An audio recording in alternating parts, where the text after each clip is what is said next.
to this adjourned hearing of the application regarding the Stardust Festival. Just to make it clear, we have received a supplementary agenda, which for most of us only arrived either on Saturday or this afternoon, and we have also agreed to take in the minutes of the traffic management meeting on the 6th of February. I'm going to ask the applicant if they have anything further to say at this point. Following that, it will be my intention to go to Mr. Edwards with the use of the screen here to talk us through the management plan, which has come in as a supplementary agenda, which he may also wish to bring in the colleague at Last Mile. So is there anything you'd like to add before I go to Mr. Edwards? No, I've got nothing to add at this stage, thank you. Right, Mr. Edwards, with the use of the screen, because most of us have only got very bad maps, right, which is why we've got the screens here for the maps and things. Okay. So go around.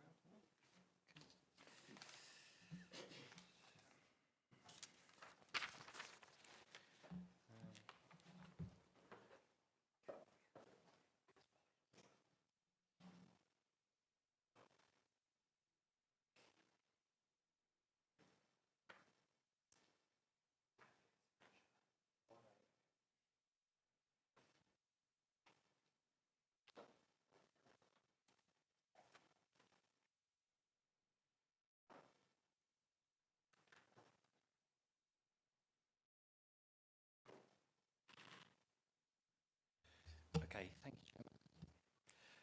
So what we have with this application is a document that we have worked extensively with the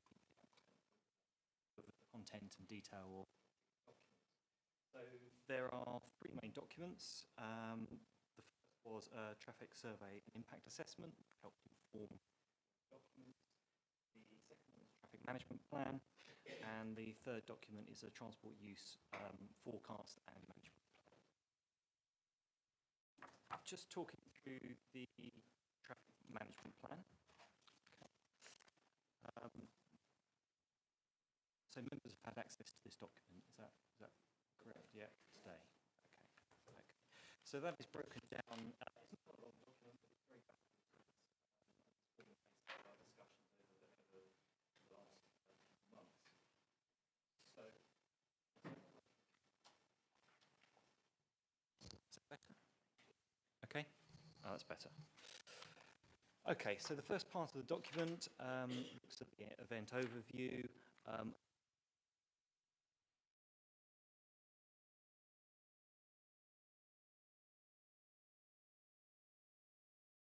My mic keeps going off, so okay. There's a short section on the construction and deconstruction of the traffic management measures, and then the document moves on to what's actually proposed to happen during the live event phase. Just having a look at this document here.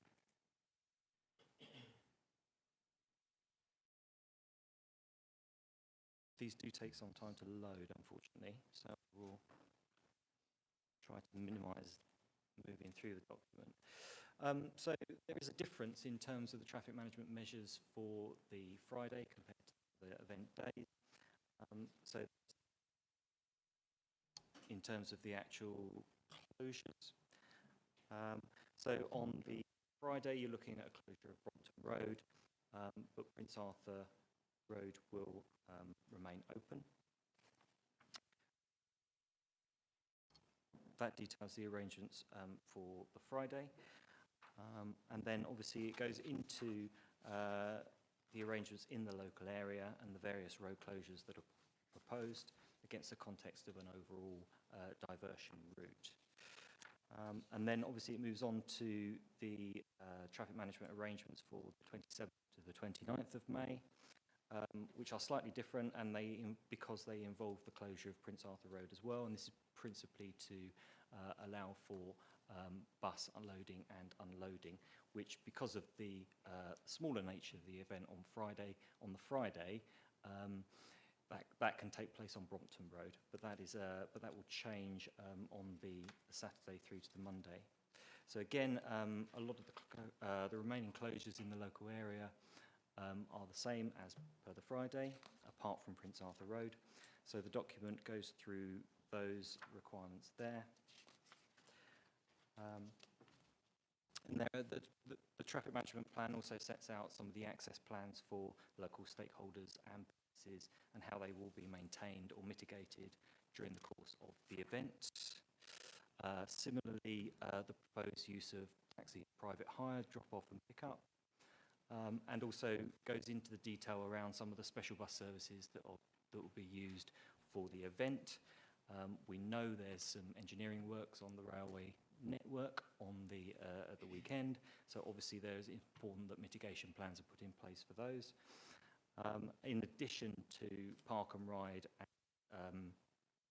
other special bus services, so that's set out in the traffic management report as well. It sets out the specific arrangements for the drop-off and pick-up for the bus services, which, as I suggested, will be different on the Friday to what they will be on the remaining days of the weekend. And then it goes through parking arrangements for the park and ride proposals, in terms of drop-off and pick-up there. Final part of the traffic management plan looks at parking suspensions and enforcement that will be required, any bus stop and route suspensions, and also looks at some of the other events that are in place or taking place at that weekend. So that essentially is running through the traffic management plan. Chair, happy to take any questions that you have on that. I think, I don't know about colleagues, but I think I was expecting you perhaps to tell us about what were the diversionary routes, because I think that's a very significant part of this arrangement, and what it may not be a question for you, Mr. Edwards, it may be a question for Last Mile about how the businesses that work in that area are going to be protected. So whether the question is for you or... Sure. Well, I'm happy to outline the essential diversion route, which will go. The closure point will be at Wood Street, so the diversion will be Dock Road, Pier Road, across, down. These maps are awful, really. Ben, I don't know if have you got a copy of the map that you can talk to, rather than... Appendix 5 of the traffic management plan has the diversion plans produced by Danny Petrie, but in overview of the diversion, the northbound diversion route is... that not loaded on the screen because the maps that we've got can't actually see the road? No, that's not the maps that are on the screen. Oh, okay. But I can talk you through the diversion routes, perhaps whilst Mr. Edwards tries to locate the maps, which is Appendix 5 of the traffic plan. I think it's the transport plan appendices which are currently shown on screen. The northbound diversion route will be Dock Road, Pembroke Road, Pier Road, Ingram Road, Gillingham Road, Jeffrey Street. And the southbound diversion will be Dock Road, The Brook, Union Street, New Road, Chatham Hill and Canterbury Street. Mr. Petrie is working with the Last Mile, and he's a local consultant, so he's developed these diversion routes based upon what was put in place for the Medway Mile, which also included the same closure footprint. And the observations of that diversion route were that it held up really well, and that was put in place on a Friday evening. So for this particular diversion plan for this event, obviously being on the Saturday, Sunday and Monday for the big closures, including Prince Arthur Road, he's developed those plans. And so they are as Appendix 5 of the traffic management plan, showing the specific signing location of the routes.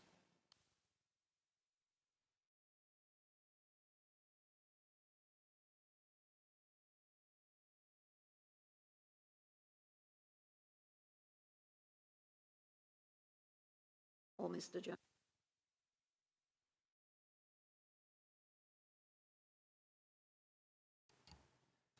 Yeah, I do have questions, either or both, Mr. Edwards or Mr. Jones. It's in relation to the Transport Use Forecast and Management Plan, and in particular, the bus. Yes.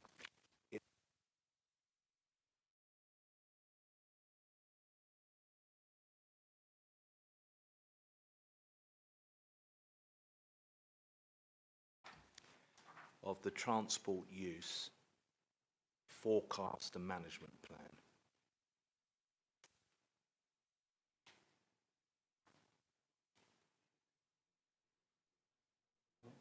Yeah.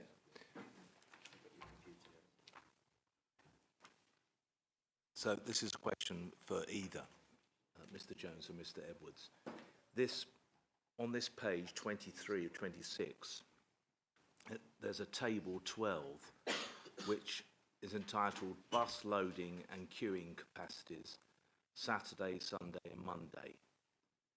Just looking at one of the examples there, the route column is on the left-hand side. It says London, the first row, and it says queue capacity, and that's at 1,140 persons at any one time.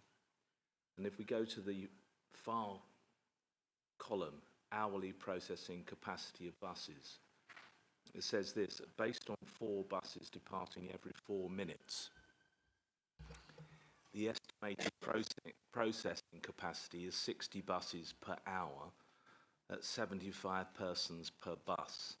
This equates to 4,560 persons per hour, which obviously is 2,280 for half hour. There is a question coming, but I've got to just lay the groundwork for it. If we now can turn, please, to Table 8, which is at page 17 of 26.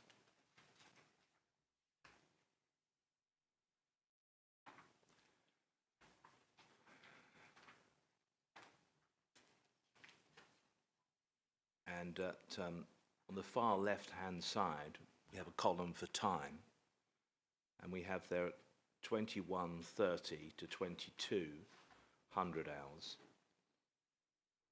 And this is just the London Special Bus Service. It says there's going to be 3,500 people leaving and using that service in that half-hour period. If we look further down that column at 2200 hours, so just half hour after that 21:30 period, there's another 2,625 people using those bus services. Just help me with this, if you could.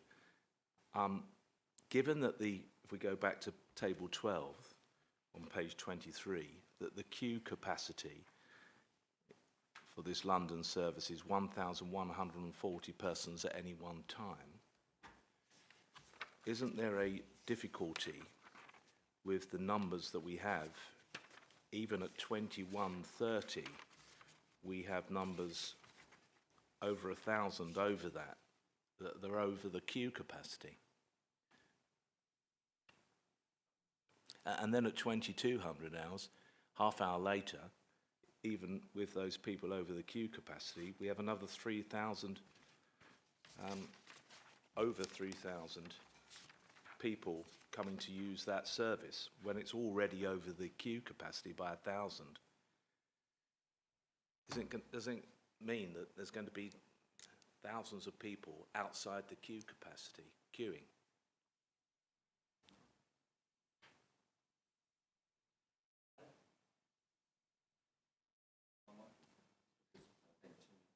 Oh, okay. No, really, I was going to introduce Ben on this one. This question really is around how those crowds of people are controlled from being released from the event venue, isn't it? So perhaps Ben could provide some more detail on that. Sure. Thank you, Michael. And thank you for the question, which raises an extremely valid point in regard to queue capacities and processing speed of people loading onto buses. I think the first important point I would like to make is our plans to depart essentially one bus every minute, so 4 buses in 4 minutes, a bus a minute. So by that very nature, we will have a moving queue. It won't be a static queue, it will be constantly people loading onto buses, buses going, people moving through the queuing system. The point made around the queuing capacity is correct, that at times we'd expect the queue for the London buses to exceed capacity, which is why on page 24 of the Transport Use Forecast and Management Plan, we identify supplementary holding space for an additional 3,080 people contained within 3 hold and release points so that we can manage the capacity into queues. The last thing that we would want would be for queues to be over capacity or too densely populated. We've planned our queuing densities based on 2 persons per square metre to allow ample space for people, and we've planned hold and release points so that we can manage people into those queuing systems. Further to the hold and release points identified, we will be managing the flow rate of people out of the event site by managing the available exit width, the flow rate of pedestrians over the temporary staircases, and then into the hold and release points. So it won't simply be the event finishes and people are immediately in the queue. There is 4 or 5 different processes for people to get to before they even get to the queue, which enables us to have sufficient control for queuing. I hope that covers the point. Any further questions in regards to that, I'm happy to take them.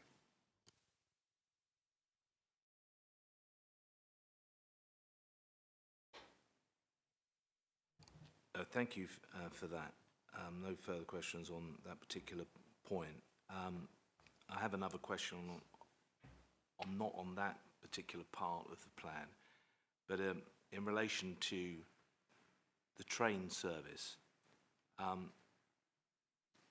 That we know that there's engineering works for that weekend, but our understanding is that most of the marketing, if not all of it, and advertising so far for customers or to customers doesn't include any indication that they can't travel by trains. Well, the train services are restricted because of engineering works. Is that going to be addressed at all? I'm happy to take that question. I'm just getting the correct terminology up from the website.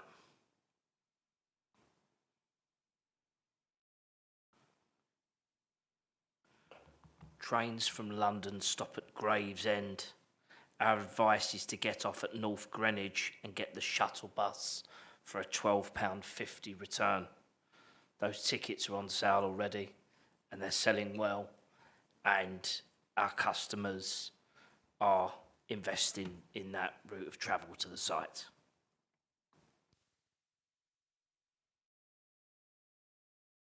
That's on the travel section in the info part of the website.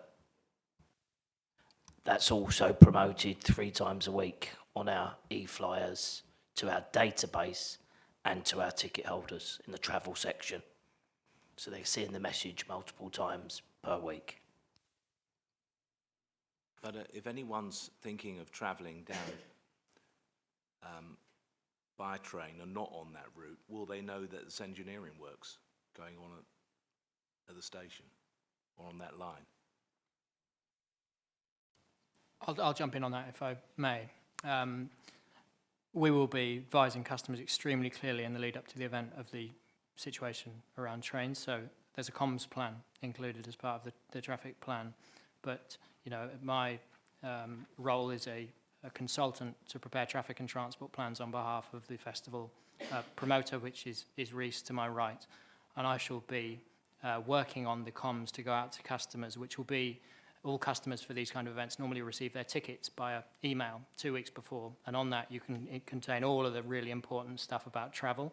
And we'll be making sure that people know that there aren't trains between Gravesend and London. It's in our best interest to do so, because the last thing we want is for customers to struggle with travel on the day. We want them to understand how to get there, which is why we're pre-selling all of the bus services.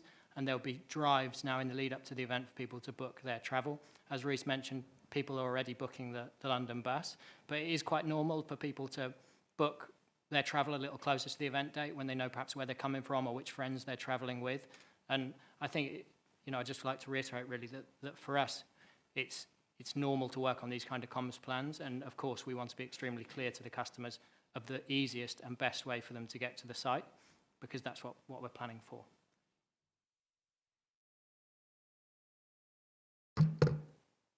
Sorry, just one question from me, if I may, and it's in relation to the buses. So, forgive me if I get the figures incorrect, but my understanding is from 8:30 through to 10:30, there's over 8,000, roughly 8,300 people predicted to be travelling from the pickup point to Greenwich on the shuttle bus. Is that correct? Roughly 8,300-ish, there or thereabouts. That equates to about 110 full-up buses, 110 different buses. How many buses have you got to perform that journey? How many separate buses are there? It would be 110. It would be the number that's needed. They wouldn't do a return trip. There's not time. Okay, that just leads me nicely into my next question. So if we've got 110 buses, where are we putting 110 buses? So we should be managing them in via 2 staging areas. The staging areas that are currently included within the Transport Use Forecast and Management Plan include the rear car park of the King Charles Hotel, which has space for approximately 20 buses, and also the Royal Engineers Museum, which we're in later stage contracting of to secure that space for coach stacking, so no pedestrians will go in there. It would just be buses parked in there. That still won't give us room for 110 buses, but it'll give us room for 50 odd buses, and we'll of course then manage them in from the wider network. So Ensign Coach Company are the appointed coach provider for the event. We work with them on other events such as We Are Festival, which moves larger numbers than this by bus on a special bus service. So it would be normal practice for us to sort of stagger them in. We could stagger them in by holding additional buses in the park and ride location that we've identified. But that will be kind of ironed out in the planning as we get closer to the event, the specific location where any surplus bus may stack. But we have got that space close by to the loading points where we'll have those 50 buses. And that's essential in our planning, because the last thing we want to be doing is bringing buses in from the wider road network and having customers waiting for a bus. We want to constantly have buses at the stops. So we'll be managing them into the staging areas and then out of the staging areas and into the loading points, so that we always have buses in the staging areas so we can keep feeding it through. Does that make sense? Okay, and just one last question, leading on from that previous one. These aren't the only buses that are going to be coming to the drop-off points. There's going to be the buses, the national buses, which are coming from all over the southeast, pretty much. There's lots more buses aside from those 110 which are required for the park and ride, for the Greenwich route. Where are those buses going to be kept? I'm very concerned about where we're going to put all these additional buses.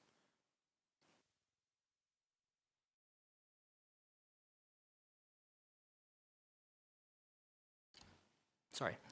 So the plan for regional bus services and also for the supplementary Gravesend rail replacement is that they drop off and collect passengers from Prince Arthur Road, but further down towards the college, and then customers accessing and exiting use Mill Road and Khyber Path to access that section of Prince Arthur Road. So that will be a separate loading and unloading point. And the regional buses will all be signposted, so we're going to separate them out A to Z and have clear signs so customers can walk down and find the bus that they need to get on. And that area down there actually lends itself really well to it. So part of the reason why we designed it to be a bit further away and on a separate walking route is so those getting a regional bus aren't joining the queues for London or the park and rides, but going another way where it's the same place that they'll be dropped off. And then they get down there and we can actually load 20 buses at any one time because they'll be stacked out on the side of the road, and customers will find their way if they've booked for, say, Chelmsford or Dartford, and they'll go and load onto a bus. The bus departure times will be pre-booked, so the event will finish and people will book a bus at, say, 10:15 or 10:30 to return. So they'll arrive to that point, in time to catch their bus, and there will be a later departure as well, so that we manage the pedestrian demand in that area, which is obviously slightly further away. And that is detailed within the Transport Use Forecast and Management Plan, which we discussed in quite good detail at our recent Traffic and Transport subgroup meeting, and provided kind of additional detail to Michael and his team, and also to some of your colleagues. So happy to sort of have those further discussions as well.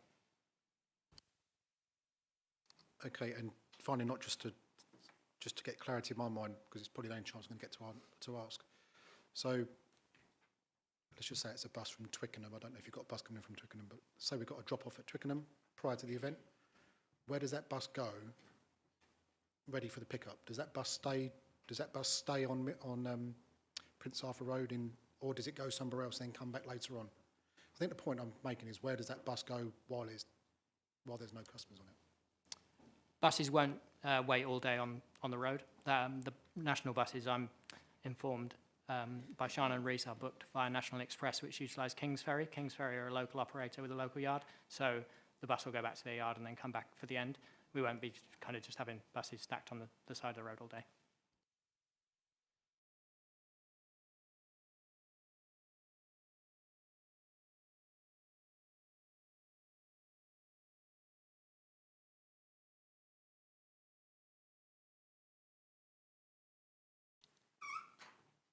That's all right, I'm going to go to Barry first. Barry, you had a question?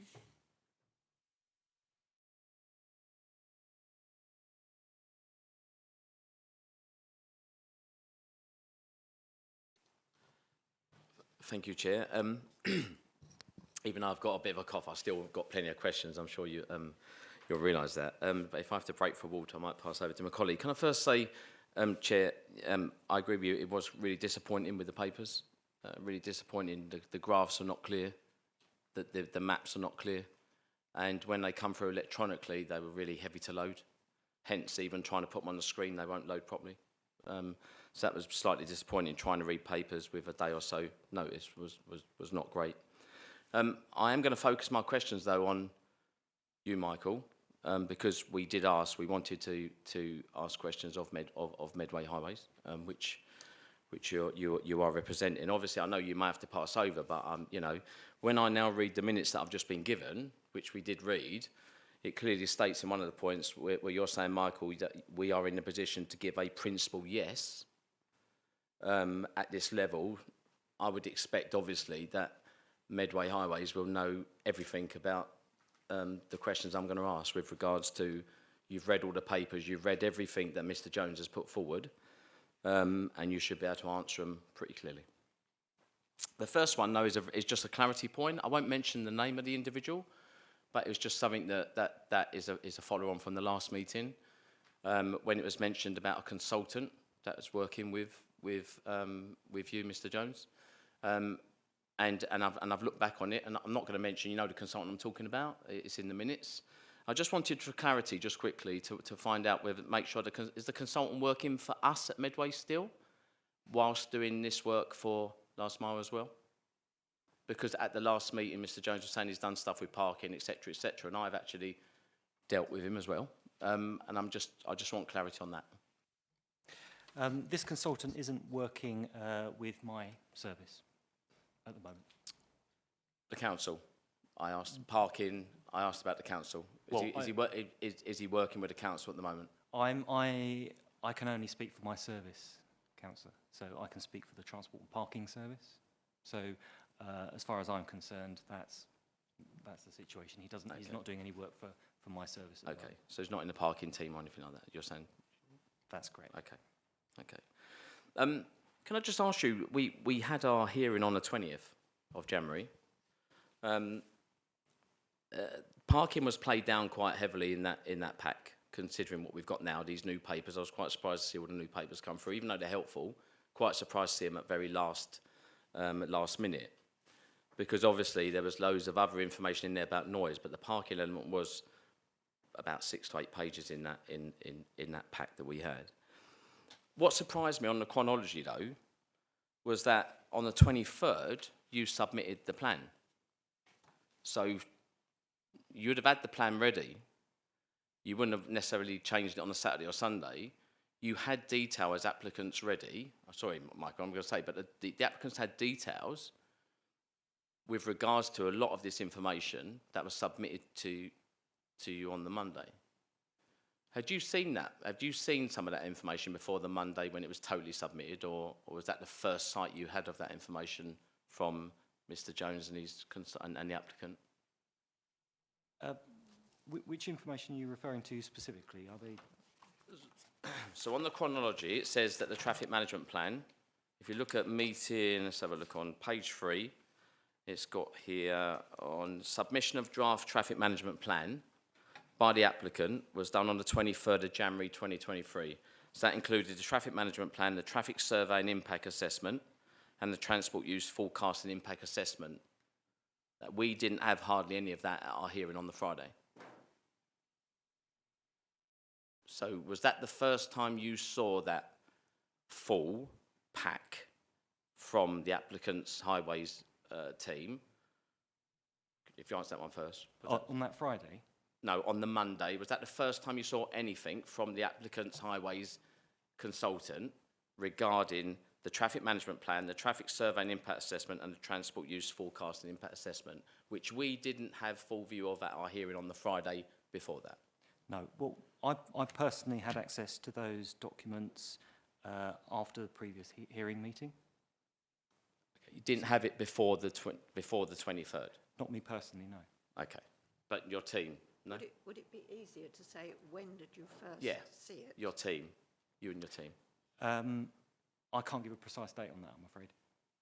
Okay. Apologies. Mr. Jones, did you want to tell me when maybe you would have submitted that to the team? Sure. So we've been meeting with officers in the highways team at Medway since November. We had an initial meeting on the 8th of November to discuss kind of broad brush principles of what traffic management might look like around the park based upon previous events in the park. That meeting took place here at Wharf. On the 15th of December, we had a subgroup meeting via Microsoft Teams where we discussed the proposals. So they weren't detailed plans like you've received as part of the pack, but much more kind of road closures here or road closures there or thoughts on this, because we were still in the design phase as to, does this work, does that work? On the 19th of December, we then had a second face-to-face meeting here at Wharf where we were looking at large printed maps and closure plans to talk with the highways officers around those plans. It was then requested by the highways team that we undertook the surveys of Brompton Road to see what the impact may be of displaced traffic. Those surveys took place on the 13th, 14th and 15th of January. And then we submitted the first draft of the plans on the 23rd of January, which, as you can see, isn't very far away from the 15th of January when we finished doing the surveys. So until we'd done the surveys, we couldn't submit the detailed plans. So I suppose in short answer to the question, proposals were discussed with Medway's officers prior to that date, but plans were not sent in detailed form until the 23rd. And to the point as to the perhaps working on them on Saturdays and Sundays, I am guilty of occasionally working Saturdays and Sundays. I think Mr. Jones, what I'm trying to say to you and Mr. Edwards is that we had very limited information. You spoke to us at that hearing. We had very limited information. You would have given much more thorough information when you submitted those plans on the 23rd compared to our hearing on the Friday. Which if we, it's not about a decision making, but if we maybe have seen more of that information, we may not be here today. That's my point around that element there. Okay. My other question was just technical one regarding the documents. It could be you, Michael, or it could be Mr. Jones. All of the names are blanked out. We've got our stakeholders blanked out. We've got everyone blanked out on the papers. Why was that? Sorry, that reason they're blanked out because people clarified democratic services to ask whether there was permission those individuals, their details to be published. I don't know whether that's that's not a matter for the applicant. I think that's part of our process. Sorry, the information I got was that the applicant was asked, but was to keep the information blanked. No. So is that not correct? You was happy for us to, so you're happy for us to see that full information? Okay. Thanks. Thank you. Could you just remind me, Mr. Edwards, on the subgroup, the traffic subgroup, who chairs it, and the others? I mean, I know the police do attend. I've seen you've got the planning person from the police there, but who chairs that group? And who are the constant individuals on that group? Well, I certainly don't chair it. So did we have a chair for that subgroup meeting? That would be yourself. So it's not Medway Highways that chairs that group? Okay, so with all due respect, it's the consultant and the applicants that chair that group? Okay, okay. You know, on the chronology, and I will hand over to the, give me a break before something. On the chronology, we've got here, you've had a lot of meetings, which is fine, you know, which is good. The chronology was really helpful. I found that really helpful, actually. I suppose it's going to have to go to you or to the applicant. You said about meeting 4. I'm going to ask the question. Some of these meetings where you say you've made the point of saying Kent Police were in attendance at the meetings, and they were constructive meetings.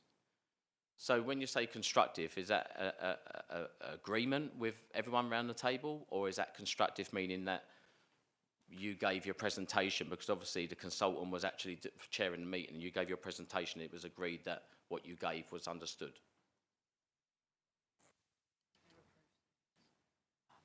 Sorry, just to jump in as to a point which Reece and Sean have asked me to make, is that Claire Haran in Medway events team approves the minutes for the meetings and is also present in the meetings.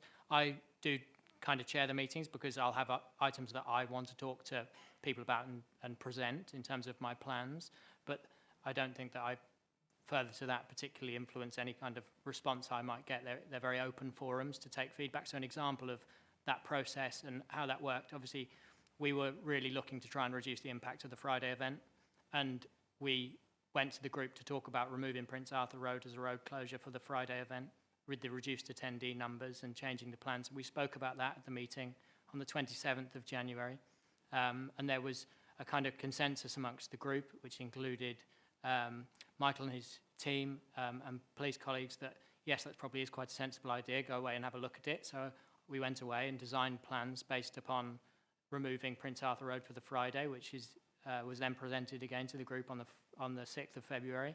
And those plans, you know, at the 6th of February, everyone, when asked, you know, because we do need to progress in the conversations with the groups, otherwise we kind of go round in circles. We asked for a kind of approval in principle, or if anyone had any objections to our plans, to which there wasn't any objections at that meeting.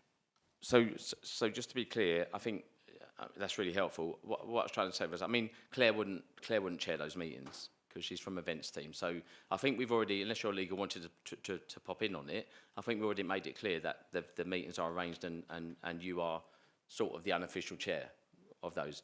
And Medway Highways plays no part in that, which I'm really surprised about, considering such a serious scale of event. That's not a criticism, Mr. Edwards. I'm just saying I'm surprised at that element. Looking at the minutes again, Mr. Edwards, obviously, when you say that, I'm going to keep going back to these minutes now because obviously they've been introduced at this meeting. So when you say, and I'm just checking it as MW on the minutes, and that is Michael, I presume, but just an error. Is that correct? Because it says ME all the way through, and then a couple say MW, so I presume that's Mr. Edwards. That's perfect. Perfect. When you say, Mr. Edwards, that in principle, yes, at this level, so are you speaking of, you know, because we didn't get objections before all of this, even though you said you didn't get the paperwork, we didn't get objections before. But when you say yes at this level, but go and find, are you saying yes from a recommendation from your highway team, even though you don't chair that meeting? Or who are you giving the yes in principle from? I am giving the yes in principle from my service perspective, so from my colleagues and my traffic management teams within the service. So the yes is just a further recommendation to go through the process anyway, but you're just giving it as a further recommendation? Yes, that's correct. Okay. My final one for a moment, and I'll pass over so I can have a drink of water. I've still got a few more.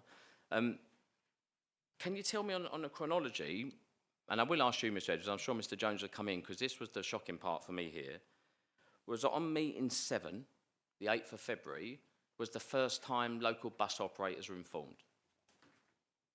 Now, you know, and it says it very clearly here, on meeting 7, the 8th of February, local bus operator meeting via MS Teams, so not in person. Bus operators were made aware of the event and planned road closures. Now, we're on quite a way from when you've had the 23rd, your paper submitted, the plans via Mr. Jones and his team, which they're very thorough. And then 8th of February last week, was the first time we actually told bus operators. Now, I remember going back to the 20th of January, we were told that all local bus operators were informed and being consulted. But evidently not. Or am I wrong? Because it's very in black and white here. I don't know if either of you can tell me whether that's correct or not. So just in terms of our consultation in regards to local bus routes takes place with a Mr.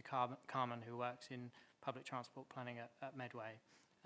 He invited us to attend the quarterly bus operator meeting, to which his comment was that this is a really good time to do it quite early in the process. So that is the first time that I have spoken to bus operators who were made aware of the event and the planned road closures. I think it would have been perhaps not the best thing to do to talk to them when we didn't have a better steer on road closures, because we were still in a point of we weren't sure which roads we were going to close and when. And yes, perhaps we should have said to them the event is happening or may be happening then.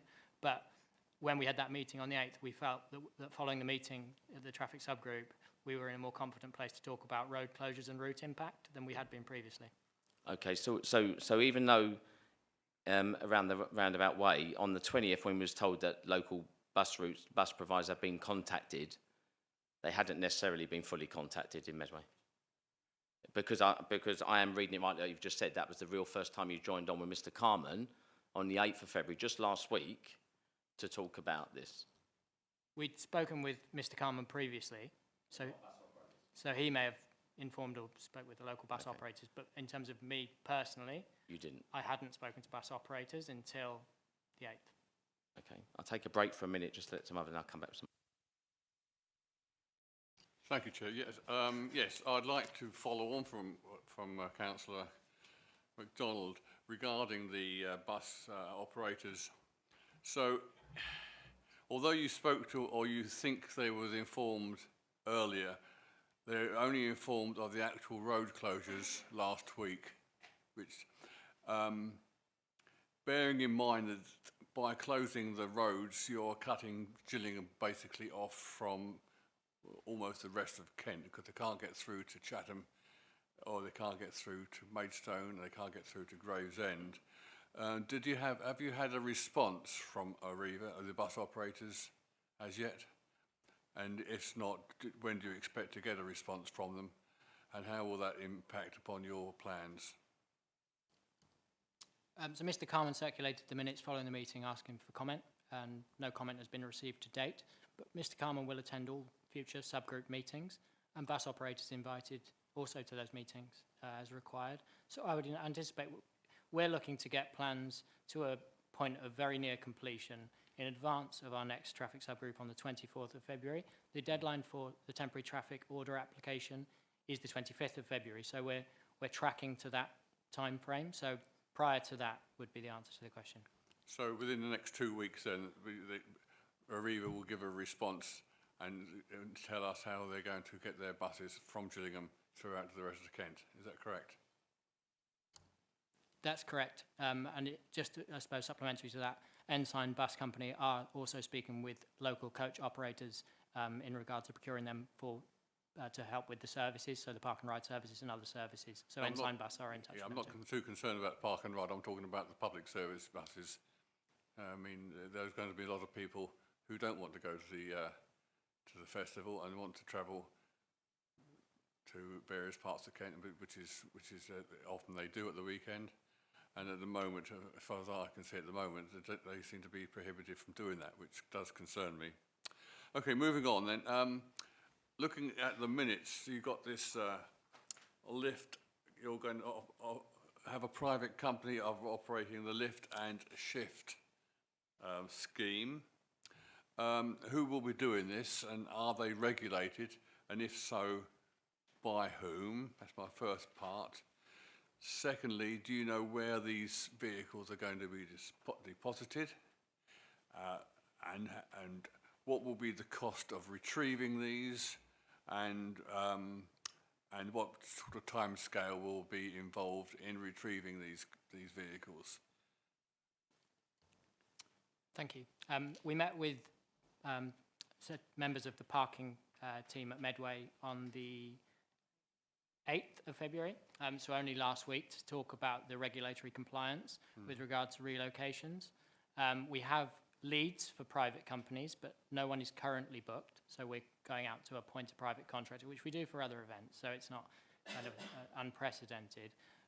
But the regulatory compliance will be through Medway Council and the council CEOs who will be provided for the event. So we're going to procure dedicated enforcement officers for the event who can issue the relevant tickets in order for vehicles to be relocated. In terms of the relocation facility, not yet confirmed, but we do have space within the event footprint and off-site that we can consider for that, and that will be included within the final traffic plan. And I think that just to make that point as to the traffic management plan, which you see as part of your pack, it is still a draft plan. There are elements of the plan that are still a work in progress, the final details of which will be included in a future version. And you can see that, obviously, since the last hearing, there's been further issues to the traffic management plan and further feedback. And, I design traffic management plans for probably 30 to 40 large-scale festivals every summer. And the process of updates that happens between now and mid-March, April is always very extensive, and there are a lot of updates. So I would love to be able to sit here today and say I've finished everything, it's all done, but I can't. So will this company you use need to be licensed by Medway Council to operate within Medway?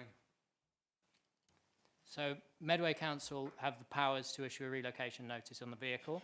The private company just needs to have the relevant insurances in place to move the vehicle. So if they damage it, they're liable for any damage to that vehicle. But the powers to move it are authorised by Medway CEOs. Okay, thank you for that. And finally, regarding your park and ride, I noticed in the minutes that you supplied that the Gillingham Marina and the historic documents aren't totally on board. Totally on board at the moment. Looking at the dockyard, I mean, that bank holiday weekend, I should imagine that they will be wanting all the car parking spaces for themselves because they are a commercial concern, and that their biggest footfall is at bank holiday weekends, and similar with Gillingham Marina. If those two aren't on board, do you still think that there's enough park and ride facilities to cope with what you need? Yes. Okay. Thank you, Chair. Right, thank you, thank you. Other than the Great Lines itself, I'm sure that if you look at these maps, you can see just what an intensively built-up area this is. And I'm a little bit surprised that, and this is probably to you, Mr. Edwards, that the starting point for the diversion was the Medway Mile, which happens on one evening, on a Friday evening, I think, for about 3 hours, that should be the starting point for looking at a scheme which is going to be in place for almost 4 days. Am I wrong in thinking that that was a rather strange starting point? I think it is only a starting point. So what the applicant has done is provided survey data and pretty accurate forecasts in terms of the sort of traffic that is anticipated here, and also the potential impacts of the diversion. So yes, it was a starting point, but clearly we are here to assess the impact of this proposal, and that's what we've done in conjunction with the information provided. Okay, so I'm putting you on the spot here. You cannot get up and down Ingram Road with 2 vehicles passing each other sometimes. So how, in goodness name, are you ever going to consider getting buses past each other in a place like Ingram Road? Yes, I mean, obviously that will be subject to review. There are other alternative routes that those buses can take. So obviously there's been that conversation with Arriva, and that will be part of the ongoing discussion around that diversion route. Certainly for cars, it is achievable. But I don't think we didn't have any feedback from Arriva in terms of the details that were provided to them last week, did we? So they haven't raised any particular concerns in that area? That's correct, and I think that the diversion routes are clearly, extremely important. We have got the separate northbound and southbound routes, but do really appreciate the significance and the importance of those routes and the signing plans for those routes. So included is Appendix 5 is the current diversion plans, noting that the Friday night Prince Arthur Road will stay open, and we're happy to continue to work closely with Medway officers to further develop those diversion plans, taking on board any feedback and doing all reasonable measures to ensure that traffic can flow suitably around the diversion routes, and work really sort of proactively with that group to make sure that that happens. So could I ask you then, what happens to the residents of those roads? Yes, obviously they'll have full access. There is no proposal to suspend any on-street parking in those roads. So we're not obviously there will be that communication piece with all residents in the affected areas. So that's the proposal. So how do the residents in those roads get in and out if you've got all these sort of special measures in place? By special measures? Well, basically this is going to be an approved route. A diversion route, yes. Yes, sorry, diversion route. So I live in number 20 Ingram Road and I go out, but I want to get back in again. Yeah. Is the traffic going to be free-flowing for me? Am I going to be inconvenienced in trying to get in and out? Well, obviously it is a diversion route. So yes, there will be an increase in traffic, but we feel there will be free flow there. It will be busier, but that shouldn't impair people actually accessing their properties on those roads at all, in our view.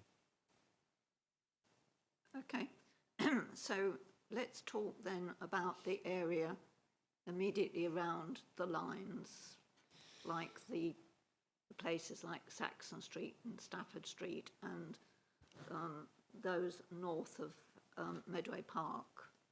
How are those people going to get in and out, because you're going to have road closures around there? Yes, so this comes back to allowing access for all residents who live in those areas, and how the applicant is proposing to manage those closure points. I don't know if you want to say a bit more about that, Ben? Sure, thank you. So yes, the closure points referenced, which exist on Marlborough Road and the adjoining junctions with Marlborough Road, such as Lock Street, Paget Street, Stafford Street.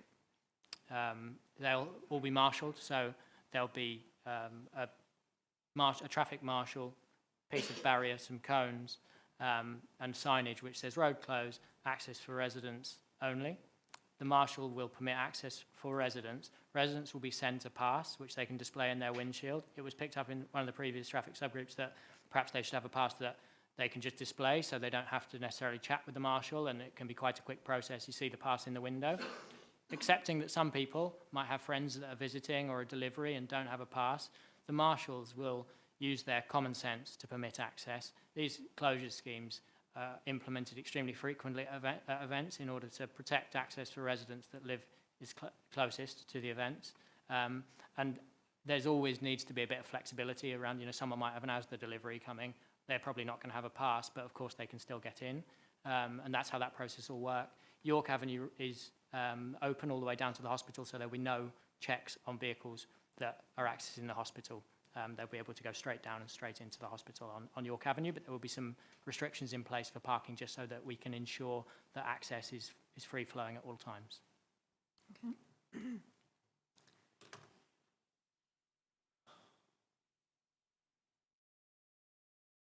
I think this is a question for the applicant regarding the buses coming from London. What sort of proportion of the traffic coming is likely to come from either the trains, the buses from the London direction?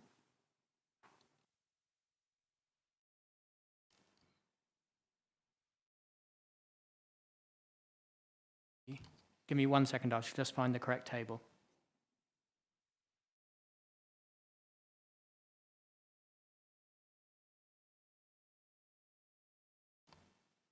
Thank you.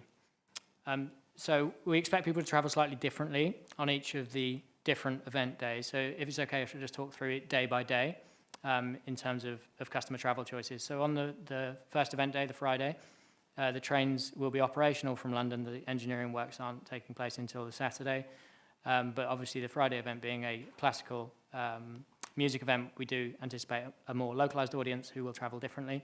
So in terms of mode shares, we expect 10% of the audience to travel by rail from destinations to the west, so London, 10% of the audience by rail from destinations to the east, 15% of the audience to be dropped off or picked up either by taxi or by friend or family member, 40% of the audience to be local and walk, 25% of the audience to utilise park and ride.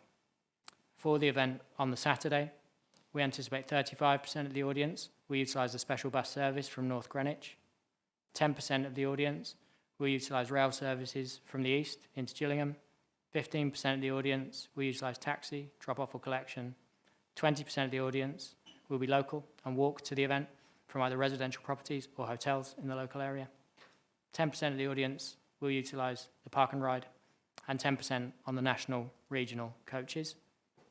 For the event on the Sunday, we anticipate 25% will utilise the London buses, 20% on rail from destinations to the east, 15% for taxi drop and collect, 20% local, 15% park and ride, 5% regional coaches. And then for the family day on the Monday, 10% on the London bus services, 10% rail from the east, 15% drop off and pick up, 40% local, 25% park and ride. We must state that these are forecasts, they're assumptions at the moment. We're selling, obviously, tickets for 2 of the event days, which are currently on sale, and as more tickets sell, we can track more accurately data, postcode analysis, and undertake travel surveys. So I must give the heavy caveat around our forecasts, in that they are forecasts. Thank you, that's appreciated. Could somebody just tell me how you're going to support the businesses that are going to be affected by road closures, road transfers, whatever you'd like to call them? I can give a kind of broad overview on that, and I'm not sure, perhaps Sian or Reese may want to come in, as Sian is the event manager for Stardust and is the kind of interface with many of the local businesses on behalf of the festival. But many of the businesses that are included within the closure footprint have been consulted and brought into the planning in some sense. So, for example, the Royal Engineers Museum, we're looking to hire the car parking space in the evenings for coach standing and holding. So clearly there's an impact associated with the event taking place in the road closures for visitors to the Engineers Museum. As things stand, I'm not sure if it will remain open for the weekend or if it will close. And that's something which Sian and the team are leading on. If it remains open, we can maintain access for vehicles, but we do accept that by having the event there and the road closures in place, visitor numbers may be down. In terms of another nearby stakeholder, the Bowls Club, we've rented the Bowls Club car park from the Bowls Club. They have no events that weekend. The King Charles Hotel, the event has rented the majority of the rooms in the King Charles Hotel for the duration of the weekend. Medway Park Leisure Centre, consultations taking place with the relevant council service. Access will be maintained for the swimming galas which are taking place. The car park at Medway Park Leisure Centre will be closed and marshalled by the event to maintain access for regular usage and people going to the gala only, no event traffic. Sian, do you want to come in on any other stakeholder bits? I wasn't actually thinking about things like the museum. I was thinking about the small businesses that actually operate in that area that will be affected. And when I say small, I'm talking about small. Sorry, I must have misunderstood. I'll let Reese or Sian pick up. Are you referring specifically to, say, the High Street? Is that a starting point? You would be surprised at how many small businesses operate within those little roads around it. So in terms of our consultation that we laid out on the previous licence hearing, we explained the communications to residents, local businesses, via the leaflet drop and through the licensing process with regards to how we communicated with them with regards to our event. We gave you the numbers that turned up to the residents' meeting, and one of the residents had a local, I think it was fire alarm business, that turned up to the online session. So I think that's a good example of what you're mentioning. And we have an open door policy with regards to an email address that's advertised where anybody can ask any questions, and his question was specifically with regards to parking because he accesses his with his vehicle. And you can see that we've got a pass system in place that's tried and tested and that's worked at other events specifically. With regards to the high street and the way that the high street operates, our experience is that event weekends such as this offer an enormous economic uplift due to the increased footfall. We conduct a post-event survey which is shared with SAG and all subgroups that feed into SAG that show all the businesses that are surveyed with regards to does the increase in footfall give them an economic uplift. As I'm sure you can respect and appreciate, the last survey that comes to mind for me showed a 1,000% uplift in some areas, specifically your shops, your taxi drivers, explaining that it's their best night, their best weekend of the year in terms of earnings, what it does for the local hotels, and the whole ripple effect throughout the economic situation. We have got resident consultation meetings scheduled for March, May and July, so that process of engagement is ongoing. And as you can see with regards to, say, take the Royal Engineers Museum, we're very happy to sit down with them if they are directly affected and talk in terms of compensation. I hope that answers your question, Councillor. Thank you. Right. Back to you. Back to me now. I've had some water, so I can carry on now. Mr. Edwards, can you just tell me about the traffic survey? You know, you've done plenty of traffic surveys. I know I've been on the in plenty of meetings where you've done traffic surveys, and your team have for us. So you carried out this traffic survey from between the 13th and the 15th. Could you just tell me how you think how accurate that sample would be when, number one, it's not a bank holiday weekend, and number two, there's no railway engineering going on, so lack of, you know, more cars on the road because of that. How accurate that would be on one of the quietest weekends following the Christmas break? I think it gives us a good basis, but obviously when we look at traffic surveys, we look at those variances. So you have to, you can't take that as read, because obviously there is an optimum time for doing traffic surveys, and it is probably outside of the window that we needed that information for the purposes of planning the traffic impact of this event. So ideally you would do it in a fairly neutral month. After Christmas is not a bad time to do it. But obviously, as you quite rightly say, to survey a local network to coincide with those variables of a rail replacement service and things like that would be quite challenging. So obviously, when we interpret these results, they are not definitive. They're not telling you exactly what's going to happen, but they give you a good idea of how what the traffic levels are going to be. So you're absolutely right to flag those variations, and they were taken into consideration. Thank you, Mr. Edwards. This one might be for Mr. Jones, I suppose, because of that sort of unofficially chairing those meetings. What mitigation have you put in place for gridlock in Chatham, Chatham Hill, etc., all places like that? Because if something happens, an accident somewhere, Medway gets gridlocked. There's no doubt about it. I'm not going to hide it here. It will be gridlocked. And you can have just a small something happen and it will just go. What mitigations have you put in place for that, especially Chatham Hill? I know we've got the bus lane for the ambulances, but still, there are people going to the hospital up there as well. So what mitigation have you got? So currently, I think we're probably twofold when it comes to that. The first is advance warning signage of the event. So there'll be a comprehensive signing plan put in place to advise road users of the event and possible delays.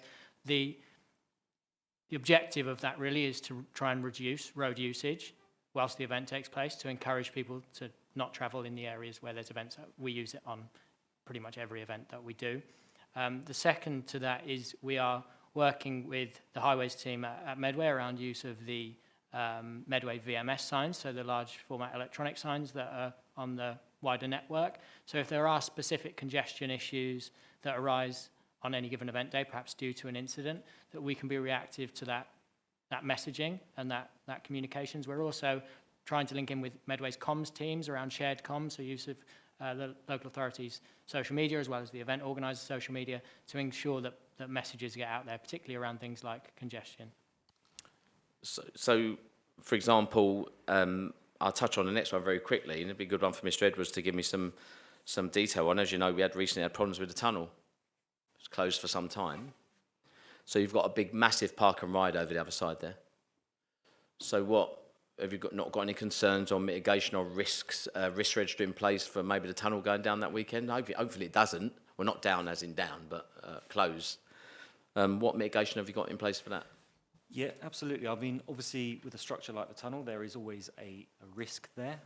In terms of that tunnel specifically, there have been lessons learned from the previous incident where we had to close it for some period of time. So we believe we've put in place a system now that would hopefully mean we avoid that scenario.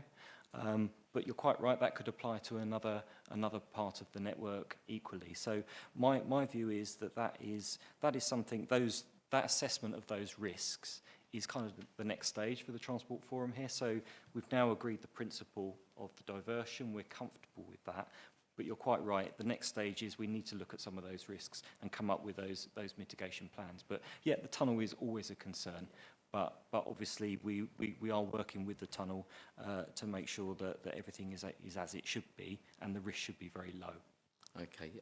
I did have a question, but thankfully Councillor Chambers has asked one. The only thing I would say is I don't think your Gillingham High Street traders would have seen the detail we've just got now with regards to closures of the roads around the High Street at certain times. And I think that will concern the Gillingham High Street traders. So it's not just about consultants having a great festival, it's about telling them the massive map with the road closures and how it's impacting them, because that's the issue on that one. The thing I want to talk about is taxis. So, you're shutting Railway Street. Now, Railway Street's got a taxi rank. What's happening with that, Mr. Jones or Mr. Edwards? What's happening with the taxi rank there? So Railway Street's closures are just short duration stop and hold. So for the purpose of the traffic management drawings, they're included as a closure, but it won't be the road gets closed off and it's left closed for couple of hours at the end of the event. It will literally be implemented so that we can facilitate safe crossing movement for large volumes of pedestrians if required, and then removed again, so we're maintaining traffic flow in that area. It won't be like a closure like you're thinking of perhaps, which would be installed at 7 o'clock, removed at midnight, everyone fend for themselves. It will be like 2 minutes closed, reopen, pulsed crossing points so that we can facilitate that safe movement. In terms of the taxi drop-off and pick-up facilities, let me just pull up the relevant table within the traffic plan so I can ensure that I'm speaking accurately. I can come to the app in a moment because you put app in there and I want to question that, and I will go for Mr. Edwards on that one. The thing is, you can't just open and close the taxi rank without proper communication with the trade. That's a taxi rank that Gillingham High Street residents use on a daily basis and will use.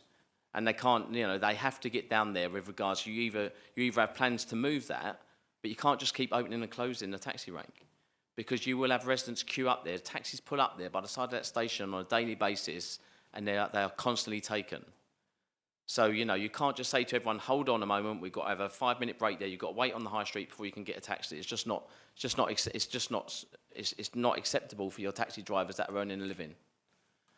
But can I touch on the app part? In the thing I've put app now. Mr. Edwards, you know the council are very keen to support our local taxi industry here, even with cross-party support at a council meeting about supporting our local taxi trade. I am gonna. Yeah, I know. Yeah, I will do. So, can you just tell me a little bit about the app that you're saying, or will you be using your local taxi drivers? So we'd be very much promoting local taxis and local taxi drivers. And the thing where the documents reference an app only because I've been involved in planning for taxi operations for many events, and the emergence of app-based taxi companies like Uber causes quite big problems for us in terms of planning. So we will always, where possible, geo-fence a dedicated location so that customers wishing to book, say, an Uber or a Bolt, app-based taxi, have to go to a specific location. Otherwise, we get drivers that are getting lost or waiting somewhere, and you know, it's easier if we use the pins. Okay, so what you're telling me, Mr. Jones, is you would be really looking for local apps, local companies, and local trade to do the business here, because they're the ones that will be hit by the traffic, by the diversions on all their other jobs during that time. The final one is for me, Chair, and for you, Mr. Edwards, again. How comfortable are you with regards to the hospital diversion plans? Because, you know, York Avenue is not an easy road. I know that Mr. Jones is saying about York Avenue, but sometimes you get double parking, sometimes cars will park over there. Residents are entitled to park. How comfortable are you with, because we always, that's the biggest concern when we look at anything, isn't it? It's about the hospital access. So how comfortable are you with that? No, you're absolutely right. And I think my comfort with this was significantly improved when we had a conversation in the subgroup around the closure of Brompton Road, and actually the way that closure would actually be managed, and obviously with pedestrian safety in mind, but in terms of one of the running lanes through there. I don't know if you wanted to just expand on that, because obviously that was key for me in terms of emergency access, which includes up Marlborough Road to the hospital. So did you want to just say a few words on Brompton Road? Sure, thanks, Michael. So yes, we've been designing our plans to ensure that there's a sterile lane on Brompton Road for emergency service vehicles. In accordance with the QM plans, there'll also be a barriered off 3.5 metre lane for emergency service vehicles to pass through, which wouldn't be for business as usual emergency service vehicles. It would just be for, if it really needed to get through there, then there's a mechanism in order to do so. The point around York Avenue is certainly noted by us, and that is really the key driver for our parking enforcement. So the main reason we want to have lift and shift capability and the parking CEOs is so that we can ensure York Avenue is clear for the hospital. But just to finish on that, Mr. Jones, York Avenue is resident parking permitted. Our residents are allowed to park there, and they have their valid permits. It is all permitted parking all around there, so they are entitled to park outside their homes, and it's still very narrow when they park down that one, and especially if they park on the bays the opposite side as well. Could you just kindly give me the routes again, because you said you're not going to close Railway Street, but Ingram Road is going to be used. So how the traffic going to get to Ingram Road?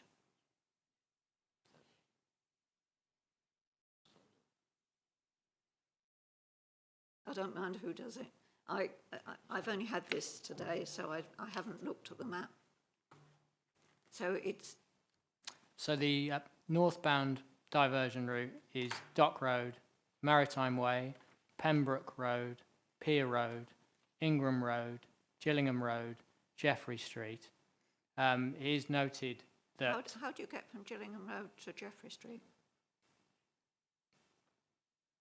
Perhaps it might be easier if we pull up the map. I feel like... shall I try and find which page number it is as part of your pack? If we can see.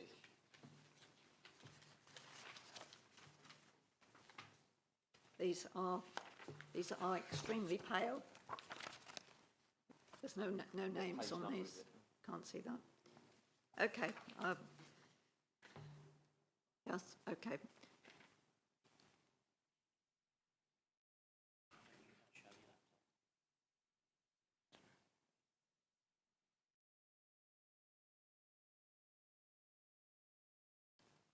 Would you like me to put it on the screen, or perhaps just to talk through it in more, Well, more we've detail? got it here, but you can't see the names of the roads on it, I'm sorry. That's nobody's fault. It's just the way the system is. I don't have the You- pack in you front of me. I won't just have the. I'll have to take it in good faith. So that's northbound. Southbound is, 1 second. Dock Road, The Brook, Union Street, New Road, Chatham Hill, Canterbury Street. The only note which we also wanted to make was Richmond Road will be utilised for the buses, but won't be utilised as part of the signed diversion plan for the wider stuff. So the buses will utilise Richmond Road, and the wider routes will be as mentioned. I must stress that the consultant which we've brought on board to work specifically on diversion routes is local. I can't claim to be local. I don't live in Medway, but the consultant which we're using does, and he's done the work on the diversion plan. So if it appears that I have any gaps in knowledge on diversion plans, it's because the consultant which is working into me is designing those local plans, and he's lived here for many years, so I wouldn't like to say I've got the same level of local knowledge. okay, thank you.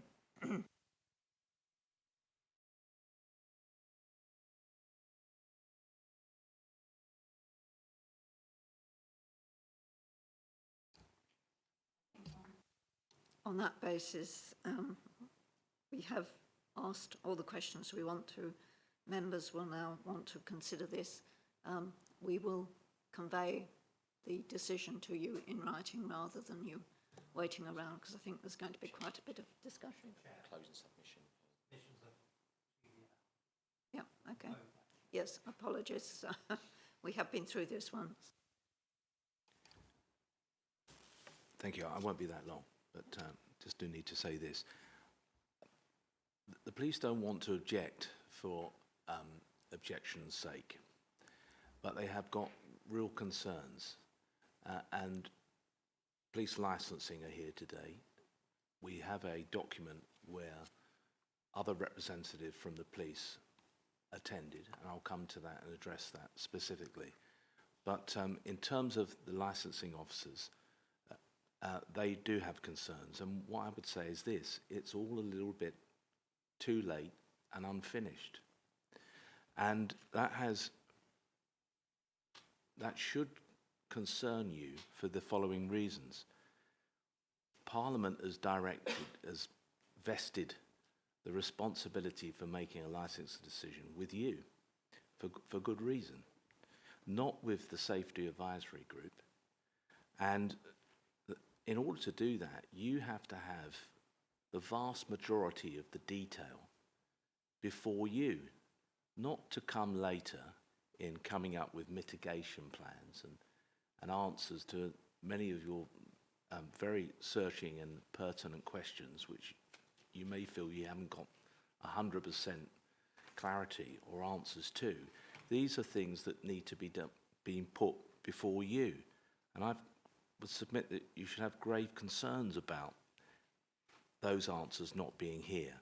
Can I give you an example? Because it came as a result of all three of your questions in different ways.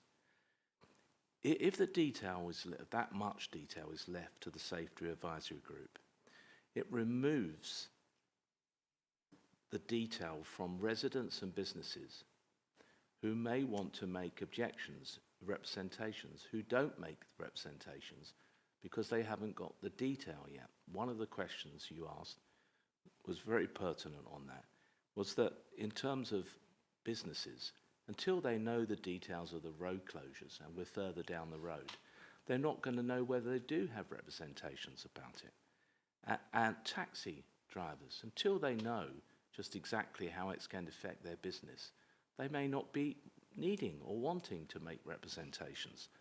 That is one very serious consequence of leaving all the decision making to the Safety Advisory Group. It's a decision that needs to be made here for that reason alone. And because it's your duty. It's not the Safety Advisory Group. And so I would be very cautious about that. And it leads me on to another point, which is the bus, we had questions and answers about the local bus companies, the local ones, Arriva. I understand from the questions and answers that they were only contacted on the 8th. But where are they? Where are their representations before you? I have picked up from the conversations between Mr. Edwards and Mr. Jones that they're obviously in contact with them, but you don't have that information. There was a quote from Mr. Edwards about the Arriva haven't said anything to us about that. Well, it's to you that they've got to say it. How can you make the decision if it's all unknown? And that's another example of that. But there's many examples with it. Another quote was, well, we'll have to come up with a mitigation plan for that. Well, you want to scrutinise that. And scrutiny, it brings me on to another point. These minutes from the traffic management meeting, what we would suggest that it lacks scrutiny. It was a revelation to us that the chair of that group, the very group that's going to be dealing with the detail that's out of your hands and that you're trusting the group to deal with, is chaired by the applicant. It's a very unsatisfactory process, part of that procedure, we would say. In terms of the attendees of that meeting on the 6th of February, Highways were present, and yet they weren't chairing it. And again, that's a real concern. But if you turn to page 8 of that document, here's another example of what I'm submitting to you about the lack of detail before you. At page 8, right at the end, one of the police representatives, who's a police officer in operations planning, not a licensing officer, but obviously has a role to play in terms of operations. But he says at the bottom there, agreed in principle, and we've heard a lot about in principle today, will update, I think it's meant to say, colleagues internally, but as noted above, further work on the plans needs to continue. And that's our wider point, really. Those plans should have been finished and largely not need to continue. I accept that there might be a crossing of the T's and dotting of the I's needed, but there needs to be a substantive progress, a substantive application before you, not one where there are missing pieces of the jigsaw. And if there are those missing pieces, we would say that you're unable to make that decision because you're unable to be satisfied that the plan that you haven't seen completely will promote the licensing objectives. How can you do it if you haven't seen it all? If some of your questions, the answers remain unanswered, even though you've got answers to them. And just lastly, in terms of the point we raised in questions, buses, we would suggest that actually, although you've got an answer, it may not be a totally satisfactory one. There's 110 buses needed, and there wasn't a real answer about where they were going. Now, I'm not focusing just on the buses because I say this is just an example of many where there isn't a full and complete answer. The queuing, again, raises concerns. And so we say that putting all that together, there hasn't been enough done for you to make that decision. And we would invite you not to allow this application to go ahead. Mr. Taylor. Thank you, Chair. First of all, what I would say is, and I compliment you on giving the traffic and transport arrangements the most robust scrutiny that I have ever witnessed, and I must have done 100, 200 of these sort of applications in the last 3 or 4 years. always for large events. And if I must say, I must compliment you for the scrutiny that you've given, and you are in an ideal position to give that scrutiny because of your local knowledge when it comes to these plans. Having witnessed that, I would suggest to you that both your own head of transport and my client's expert have given professional and honest responses to all of the issues that you've raised.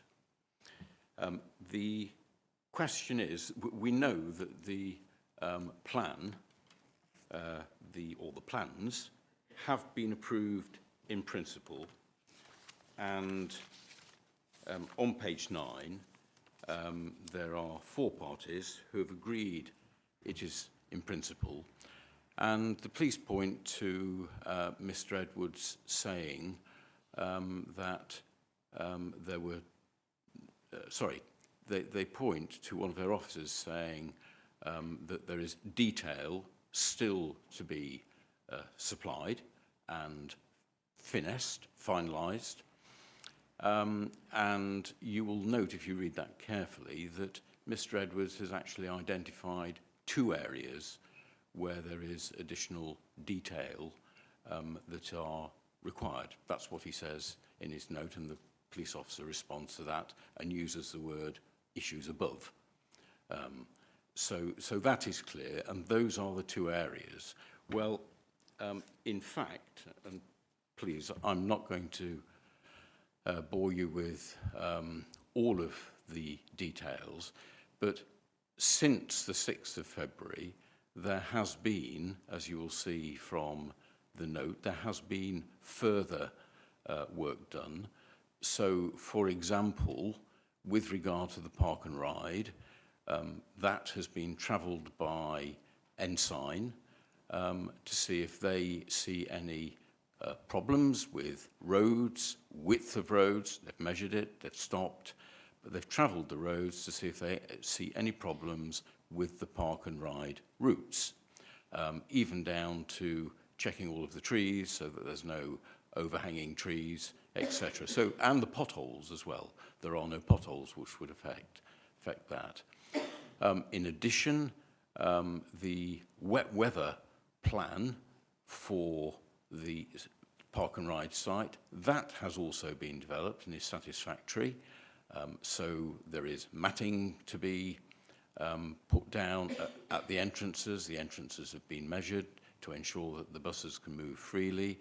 There is going to be a loop for the buses within the park and ride site. So all of this detail, even in the last week, has continued to be amassed, be sent through to the highways. Mr. Edwards has seen all of this. So we are getting on with it, and we have got on with it. It is impossible, as Mr. Colvin pointed out, for all of the information regarding an event of this nature to be provided at the application stage. That is absolutely impossible. And moreover, commercially, it would be impossible because it would not be possible to engage all of the experts, etc., that are necessary to actually contract with them because of costs at that early stage. Now, the system is that there is a procedure for representations to be made. That is the licensing system that we have. And that system requires representations to be made. Now, what has my client done pre-representations? What it has done is it has held consultation, which I believe are in your previous papers, details of that. It has held consultation with the licensing authority, with highways, etc., and has also gone out to the public, and you heard that there were very few responses. But that was done at an early stage to encourage any representations, to encourage any issues that residents, businesses, etc., that they wished. And that is a system that we work to. So to suggest that in some way that these representations, etc., are going to fall to the committee at this stage, at this late stage, that just simply is not part of the licensing regime, the licensing process. Nevertheless, you will gather that my client does not accept that the consultation stops if you were to give this license. It has already arranged, and this is in the previous papers, it is already arranged that there will be further consultation with the residents, with local businesses, so that their concerns can be listened to and dealt with.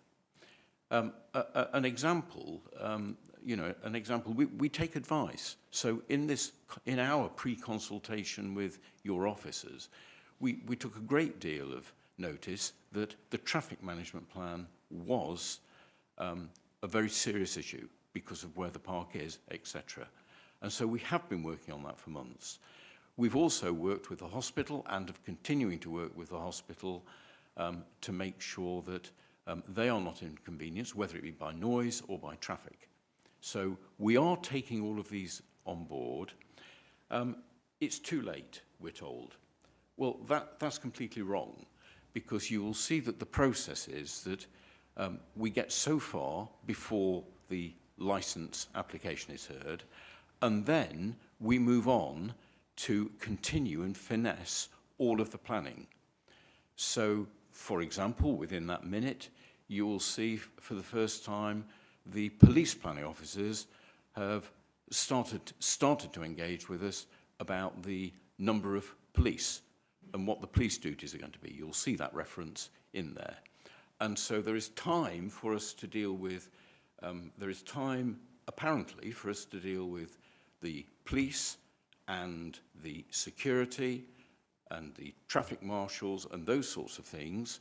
There is time to deal with that, but apparently you've got to have all of the detail now. Well, that's not the way that it runs. Now, you may say, well, how do you have any safeguards that it's going to be a properly run event? That the event management plan as a whole, let alone just the traffic management plan, is going to be performed, that it's going to be the event that you would want it to be? Well, the answer is through the conditions. And we have pointed out before the conditions in the licence and the requirement to have the plans approved and implemented. And that is within the conditions. So it's not just the traffic management plan, it is all of the plans that will have to be approved before the event could go ahead. And you were given a straight answer by Mr. Colvin. If those plans are not approved, then the event cannot go ahead. He said that in terms at the last hearing, and I noted it down, because that is right. And that is how these conditions, which are used at all of the major festivals, particularly the ones that I deal with, which are in the London parks, which are in the likes of Glastonbury, Leeds, Reading. This procedure works. The procedure within these conditions, they work to deliver safe events year on year. And I think you should just stand back and look at the position if you granted this licence, and look at those conditions, and are they sufficiently robust so that from this day onward you can be confident that all of the measures that we've been promising, which are in the conditions, that they will be performed. Now, one point is I've noticed that the police have concerns. They have concerns about what may be, the what ifs, etc. we have put in our proposals that there should, and I think it's at page 80 of the first bundle, you will see that we've put in there a tabletop exercise. And the background to that is that certain risks are recognised, whether it be a traffic risk, whether it be a terrorism risk, or whatever it may be. And there is a tabletop exercise with the applicants there and the responsible authorities, and they work through the what-ifs. Now, at the moment, we have one tabletop organised for April. If you feel that there should be a traffic tabletop, of course, we would hold a separate traffic tabletop exercise. Now, that is not new. That isn't something that I'm saying off the cuff. It is frequently the case at new events where there are several issues that the committee wants to be worked through, and so a tabletop, more than one tabletop, occurs. Are we too late? No, we're not. There is a mechanism already. You've seen there is a mechanism for milestones within the conditions, but also with our own plans as to meetings that are going to take place. You were asked if you could be satisfied that this subcommittee, chaired by us, although I'm not sure it is chaired by us, whether or not you can rely on that. Well, you will see in the conditions that it isn't that committee that approves the plan. It is the SAG. If you are not satisfied that a safety advisory group is sufficiently competent to approve the transport and traffic plan, you can actually, of course, change that condition to say that it has to be approved by the licensing authority. That, again, is something which some licensing authorities reserve to themselves rather than SAG. Some issues that they reserve to themselves. So that, again, is a matter for you in your deliberations. Finally, you've taken a lot of evidence from the questions you've asked. I would disagree that there are concerns about where the 110 buses are going to go and how the queuing is going to be managed. I listened carefully to what our expert said, and I have to say I thought he gave you a thorough and competent explanation as to exactly how that was to be dealt with in terms of all of the different types of buses that are there. I would ask you to grant the application, and I have nothing else to say unless there are any more questions you want to ask of me. Thank you. No, thank you. Thank you. Thank you. So if I could ask you to leave us now, thank you.